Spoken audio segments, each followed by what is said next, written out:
Kuringana na muthuthuria wa mĩrĩ Ndagĩtarĩ Peter Ndegwa, mwĩrĩ wa Charles Mwangi uri na nguraro cia rithathi na uthuthuria makiria ukonania ni araurire thakame muno angigakua. And we have conclusively come up with the cause of death as a hemorrhage due to a single gunshot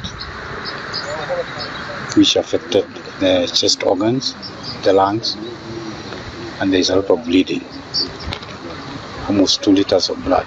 Uthuthuria uthiite na mbere kuonania ati Mwangi ahurirwo rithathi iria yahurire mugongo wake igikinya kumuraga. Bullet also had injured the spinal column and the spinal cord inside the chest. So it was a single gunshot. It has an entry and an exit. So we don't have a retained bullet.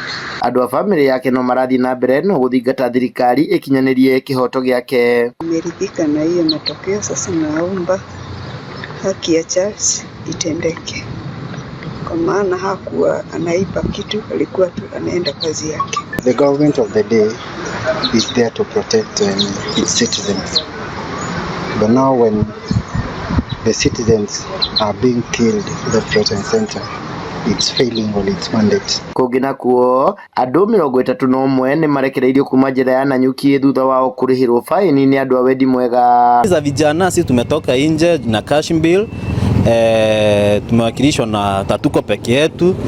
Na imiza on Tuesday tuko na maandamano, tukutana hapo Cannon Ground na bebe vitu za watu ama kuiba. Nilikuwa arrested on Monday watu wa maandamano ya Ebola, whereby tuna advocate for hiyo facilities kuja hapa Nanyuki, because like from my own experience, nikiweza kuwapatia experience pale remand uta realize that watu wamefinyana sana. So in case Ebola ikiweza kuja hapa Laikipia, mtu mmoja aingize pale prison, tukiangalia wale tunaweza kuwa affected pale ni wengi sana. 18 aya mathitangĩirwo kuhinga barabara hĩndĩ ya mũrũrũngano na marekirio na faini ya 10,000 o mũndũ thutha wao gwĩtĩkĩra thitango ici, na wangĩ 17 marahũrwo faini ya ciringi 20,000 kana bodi ya 50,000 o mũndũ. Haupigani wewe peke yako, unapigania watu wote, hata wenye wako huku prisons, because hawana mtu wa kusema, hawezi demonstrate. Maya mahanikĩte o rĩrĩ mũingĩ wĩrũmĩte keni atĩ no ũgatabania mũrũrũngano ũngĩ mũthĩ wa kerĩ kiumia gĩũkĩte.